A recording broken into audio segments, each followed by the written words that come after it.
The diamond ring hit the wall with a satisfying crack, scattering tiny crystals across my office floor like tears of betrayal. I should have known something was wrong when Jordan started working late every Tuesday and Thursday. Should have noticed how Layla's designer handbags suddenly got more expensive. But I was too busy planning my perfect wedding to my perfect fiancé with my perfect best friend by my side. My name is Patricia, and this is how I learned that perfection is just pretty packaging for lies. "You're being dramatic," Layla said, standing in my doorway with that infuriating smirk. She held up her left hand, showing off a larger, more ornate engagement ring than the one I'd just thrown. "Jordan and I, it just happened. Sometimes love works that way." "Love?" I laughed, but it came out more like a sob. "You've been my best friend for 10 years. 10 years, Layla." "Oh, grow up, Patricia. Did you really think someone like Jordan would be satisfied with—" She gestured vaguely at me, at my simple black dress and practical heels. "This?" My phone buzzed. A text from Jordan. "I'm sorry you had to find out this way, but Layla makes me happy in ways you never could." "Get out," I whispered, my fingers trembling as I gripped my desk. "Gladly. Oh, and don't worry about the wedding venue. We'll take it off your hands." Layla turned to leave, then paused. "You know what's funny? Jordan said you were so focused on your precious business that you never noticed us. Maybe if you'd paid more attention." The door clicked shut behind her, and I collapsed into my chair, staring at the spreadsheet on my computer screen. The same spreadsheet showing the joint investment account Jordan and I had set up for our new business venture. The one he thought I'd signed over to him last week. My phone rang. It was Catherine, my sister. "Pat, I just heard. Are you okay?" "No," I said, wiping my eyes. "But I will be." I clicked through the investment documents, a plan already forming. "Hey, Kat, remember when Dad taught us that the best revenge is the one they never see coming?" "Patricia." Her voice held a warning. "I'm fine," I said, my voice steadier now. "Just fine. Listen, I need to call Quentin about some paperwork. I'll talk to you later." I hung up and looked at the shattered remains of my engagement ring. Jordan and Layla thought they had won, thought they had broken me. But they forgot one crucial detail. I wasn't just the pretty bride-to-be who organized charity galas and picked out china patterns. I was the one who built this company from nothing. And I was about to remind them exactly who they were dealing with. They think the investment is worth how much? Quentin nearly choked on his coffee, splattering drops across the financial documents spread between us. "3 million, I said, sliding another paper toward him. Jordan convinced Layla they'd be millionaires by Christmas. What he doesn't know is that I never filed the final transfer papers. The morning sun streamed through my office windows, highlighting the empty space where Jordan's desk used to be. He'd cleared it out yesterday, leaving behind only a framed photo of us at last year's charity gala. I'd thrown it in the trash. "Patricia." Quentin leaned forward, his expression serious. "Are you sure you want to do this? Once we start the dissolution process, they're already looking at houses in the hills." I cut him off. "Using money they think they have. Money that's still legally mine." My phone buzzed with a text from Layla. "Lunch today? We should talk about the wedding. I'm thinking of keeping your color scheme.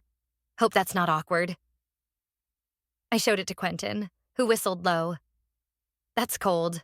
That's Layla." I grabbed my laptop, pulling up the company accounts. "Look at this. Jordan's been promising investors returns based on projections he can't possibly deliver without my stake." "He's really screwed himself here," Quentin muttered, scanning the numbers. "And Layla has no idea? She thinks she's marrying a successful businessman." I smiled, but there was no warmth in it. Instead, she's getting a man who can't even read his own contract properly. My office door opened and Leonard burst in. "Pat, what are you doing? Catherine just called me saying you're planning something stupid." "Nice to see you too, little brother." I didn't look up from my laptop. "Shouldn't you be at work?" "Stop deflecting."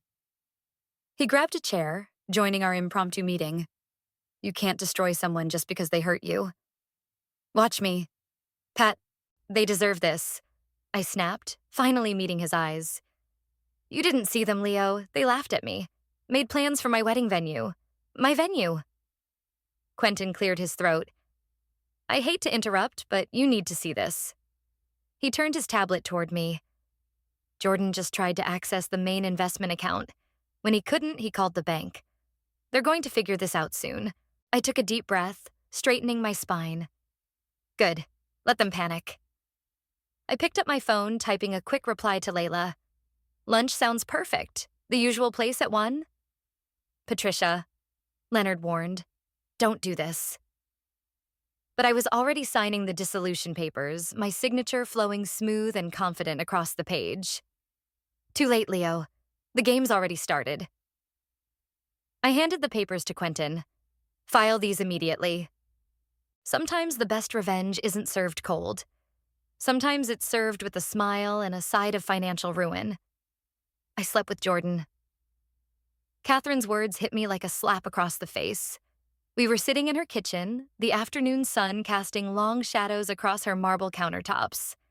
I set my coffee mug down slowly, careful not to let it shatter like my world was doing. Again. What? It was before you two got together. She rushed to explain, her hands trembling. 6 years ago. It was just once. But there's more. More? I laughed, the sound harsh and foreign. What could possibly be more than finding out my sister slept with my ex-fiancé? He was the reason I left town that year. Catherine wouldn't meet my eyes. The reason I missed Dad's last Christmas. The kitchen suddenly felt too small, too warm. Dad knew? He found out. That's why he wrote the letter. She stood up, walking to a drawer and pulling out a yellowed envelope. I couldn't face everyone after what happened, so I ran. Jordan, he promised he'd never tell you. And that makes it okay? I pushed away from the counter, needing space. Did Layla know? No, at least I don't think so. Catherine's voice cracked. Pat, I'm so sorry. When I heard you two were dating, I should have said something. Leonard chose that moment to walk in, stopping short when he saw our faces. What's going on? Ask our sister. I spat. Apparently, she has quite a history with Jordan. Pat, please. Catherine reached for me, but I stepped back. I never meant to hurt you. But you did. The words exploded out of me. You let me fall in love with him, plan a future with him, knowing what you knew? Were you ever going to tell me? Leonard moved between us. Both of you calm down. Pat, whatever you're planning with the company, this isn't helping. Oh, it's helping plenty. I grabbed the envelope from Catherine's hand. Dad knew. He knew, and he still had to watch me plan my wedding to the man who... I couldn't finish. Don't read it here, Catherine pleaded. Take it home, please. There are things in there. Things about Dad. About all of us. Save it. I shoved the letter in my bag. I have lunch with your ex-lover's new fiancé anyway. Patricia? Leonard called after me. Don't let this push you further down this path. Revenge isn't going to fix this. I paused at the door, my hand gripping the frame. You know what the funny thing is? I thought I was doing this because Jordan and Layla betrayed me. But now? I turned to face my siblings. Now I'm doing it because apparently betrayal runs in the family. The door slammed behind me, but not before I heard Catherine burst into tears. Good. It was about time someone else in this family felt what it was like to break. You actually invited them to dinner? Sasha stared at me across her desk, her expression a mix of horror and admiration. Are you insane? Probably. I straightened a stack of papers, avoiding her gaze. But I need them to think I'm accepting their relationship, that I'm moving on, while you secretly destroy their lives? She shook her head. Girl, this is next level. My phone buzzed. A text from Layla. Dinner sounds amazing. Jordan's so relieved you're being mature about this. See you Saturday. Look at this. I handed Sasha a USB drive. Everything I found on Layla's past business ventures. 3 failed startups, 2 investor lawsuits, all buried under different company names. How did you... Money talks? I smiled grimly. and her former partners were very chatty once I mentioned her name. Sasha plugged in the drive, her eyes widening as she scrolled through the documents. Holy shit. She bankrupted her own sister's company? And blamed it on market conditions. I leaned back in my chair. Jordan has no idea who he's really marrying. A knock at the door made us both jump. It was Leonard holding a manila envelope. Catherine asked me to give you this. More family secrets? I asked bitterly. Or just more lies? It's Dad's letter. He set it on the desk. The real one. What Catherine gave you yesterday was just the envelope. I stared at it, my hand hovering over the paper. I don't want to read it. You need to. Leonard's voice was gentle. Before you go through with this dinner, before you do something you can't take back. Like sleeping with someone's future fiancé? The words tasted like poison. Pat. Save it. I shoved the envelope in my drawer. I have a dinner to plan. Sasha cleared her throat. Speaking of plans, Quentin called. The dissolution papers went through. Jordan's been trying to reach you. My phone lit up on cue. 17 missed calls from Jordan. I smiled, imagining his panic when he realized the money was gone. You should answer him, Leonard urged. This isn't you, Pat. You're not vindictive. Maybe I wasn't before. I stood up, gathering my things. But people change. Just ask Catherine. As I walked out, my phone buzzed again. This time it was a text from an unknown number. You think you're clever playing these games, but you have no idea what you're getting into. Elle. I showed it to Sasha, who frowned. Layla's threatening you now? No, I said, a chill running down my spine as I remembered something. That's not Layla's style. This is someone else. The letter in my drawer suddenly felt heavier, like it was burning through the wood, waiting to reveal one more secret that could change everything. The cafe buzzed with lunch rush chatter, but our table sat in frigid silence. Jordan kept adjusting his tie, a nervous tick I used to find endearing. Now it just looked pathetic. So, Layla chirped, stirring her untouched latte. About the investment account. Funny you should mention that. I pulled out my tablet, sliding it across the table. Here's a complete record of the company's financials, including the dissolution papers I filed yesterday. Jordan's face went pale. You can't do this. I already did. I took a sip of my coffee, savoring the moment. Oh, and those investors you promised returns to? They're very interested in knowing where their money went. Patricia, be reasonable. Layla reached for my hand, but I pulled back. We can work something out. We're still friends. Friends? I pulled out my phone, pressing play on a recording. Of course I planned it. Layla's voice rang out clearly. Jordan's loaded and Patricia's too busy playing businesswoman to keep him happy. It was almost too easy. The color drained from Layla's face. Where did you get that? Remember that charity gala last month? You were very chatty in the bathroom. Should have checked under the stalls. Jordan slammed his fist on the table, making the cups rattle. This is blackmail. No, this is karma. I stood up, smoothing my dress. By the way, Layla, those investors from your sister's company? They send their regards. You bitch, she hissed, her perfect mask cracking. You have no idea what you're doing. Actually, I do. For the first time, I see everything clearly. I picked up my purse.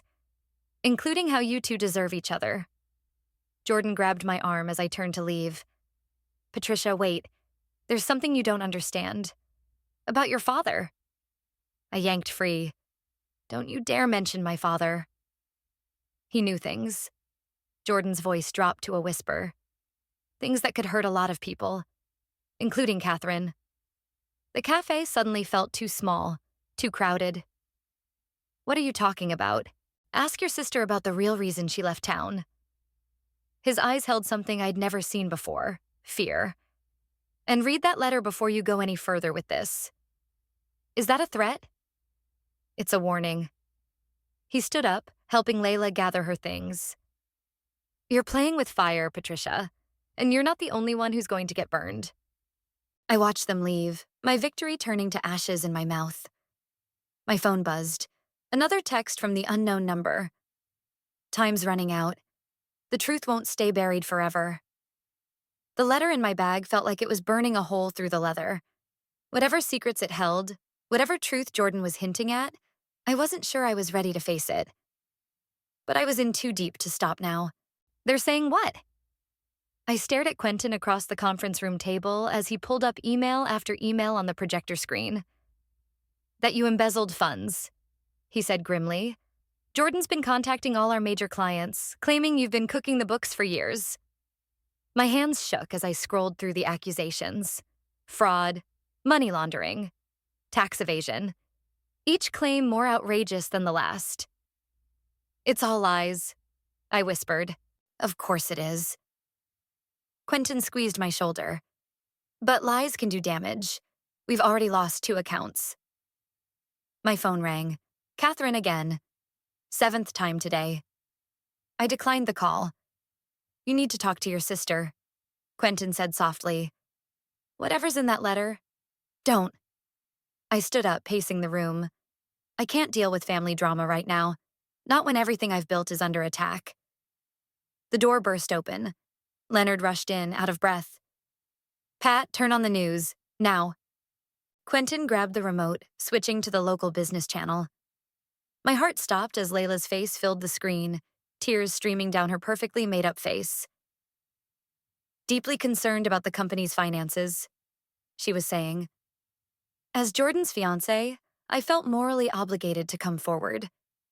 That manipulative little... I reached for my phone, but Quentin caught my wrist. Don't.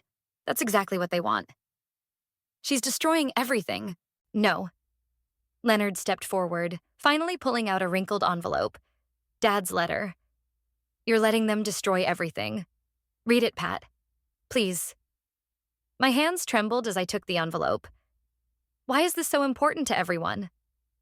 Because Dad knew. Leonard's voice cracked. About Jordan, about the company, about why Catherine really left. Before I could respond, my assistant rushed in. Ms. Patricia, there's a courier here with legal documents from Ms. Layla's lawyers. What now? I snatched the envelope, ripping it open. My blood ran cold as I read the contents. Pat? Quentin moved closer. What is it? She's suing me. I laughed, the sound bordering on hysterical. For defamation, harassment, and emotional distress? That's not all, Leonard said quietly, pointing to the news. The headline scrolled across the bottom. Breaking, federal investigation launched into tech startups' financial dealings. My phone buzzed again. The unknown number? Told you the truth wouldn't stay buried. Last chance to back down. I sank into my chair, the weight of everything crushing down. The letter sat in front of me, Dad's familiar handwriting visible through the thin paper. Fine, I whispered, reaching for it. Let's see what secrets you're hiding, Dad. But as I started to open it, Leonard's phone rang. His face went white as he listened. It's Catherine, he said. She's in the hospital. The hospital waiting room smelled of antiseptic and regret. Catherine lay in the bed, pale but alive, an empty pill bottle on her bedside table. I couldn't live with it anymore, she whispered as I sat beside her. The guilt, the secrets. I clutched Dad's unopened letter, my hands shaking. Then tell me everything. Jordan wasn't just my lover. Catherine's voice cracked.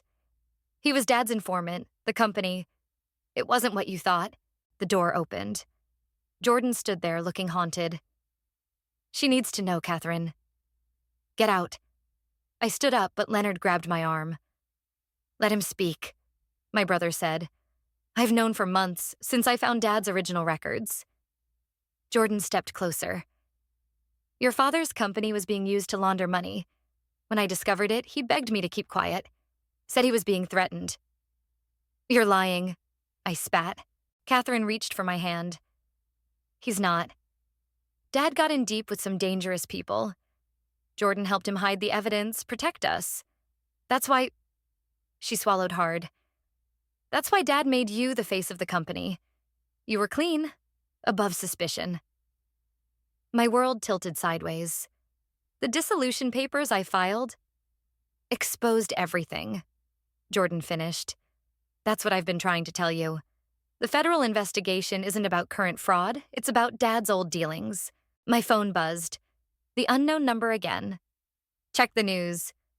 Hands trembling, I pulled up the local news site. The headline made my blood freeze. Tech CEO Layla Summers arrested in connection with multi-million-dollar fraud scheme. What? I looked up at Jordan, who smiled grimly. Turns out your revenge plan exposed more than just our betrayal, he said. Layla was working with the same people who threatened your father. She orchestrated our whole relationship to get inside the company. But you... I couldn't finish. Fell for her games? Yeah. He ran a hand through his hair. By the time I realized who she really was, she had enough dirt to bury me too. Leonard pulled out his phone, showing me a video of Layla being led away in handcuffs, her perfect makeup streaked with tears. The letter. Catherine pointed weakly at the envelope in my lap. Dad wrote it the night before he died. He knew everything would come out eventually. He was trying to protect you, Pat. We all were. I finally opened it, Dad's last words spilling out across the page. The truth about his mistakes, his fears, his love for us. I'm sorry, I whispered, looking at my siblings, then Jordan. I was so focused on revenge, I couldn't see. Neither could I, Jordan said quietly. Sometimes the biggest betrayals aren't what they seem. Outside the hospital room, I could hear reporters gathering, hungry for the story of the decade. But in here, surrounded by painful truths and shattered illusions, revenge no longer seemed to matter. The real price of karma, it turned out, was learning that nobody was innocent after all. The autumn wind scattered leaves across Dad's headstone as I placed fresh flowers beside it. My first visit since everything fell apart and came back together. I thought I'd find you here. Catherine's voice came from behind me. She looked healthier now, stronger. The investigators want to talk to us again. Let them. I stood up, brushing dirt from my knees. We have nothing left to hide.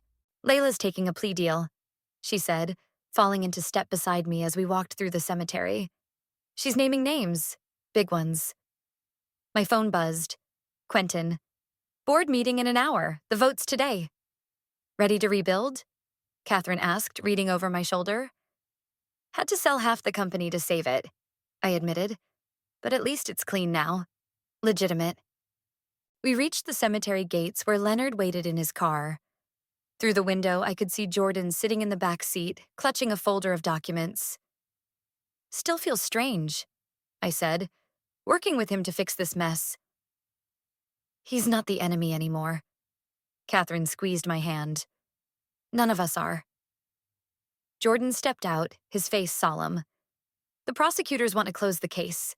They're offering immunity for our cooperation. And Dad's name? We'll stay clean, he promised.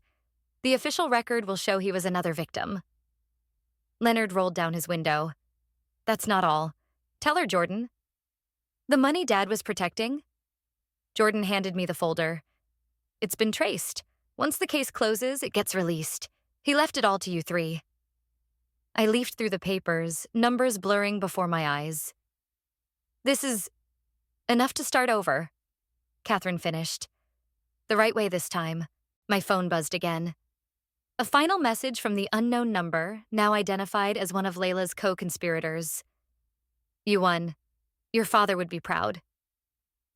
Funny thing about revenge, I said, closing the folder. I thought it would feel like winning. Instead, it felt like waking up. So what now? Leonard asked. I looked at my siblings, at Jordan, at the life I'd almost destroyed in my quest for vengeance. Now we rebuild. Together. No more secrets, no more lies. The board's waiting. Jordan reminded me gently. Let them wait. I turned back to Dad's grave one last time. I needed to understand something first. What's that? Catherine asked.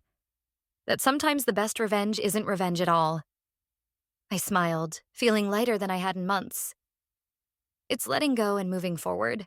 We walked to the car together, leaving behind the weight of betrayal and the poison of revenge. Ahead lay uncertainty, challenges, and hard work, but also truth, family, and redemption. Sometimes karma doesn't just balance the scales. Sometimes it shows you a better way forward.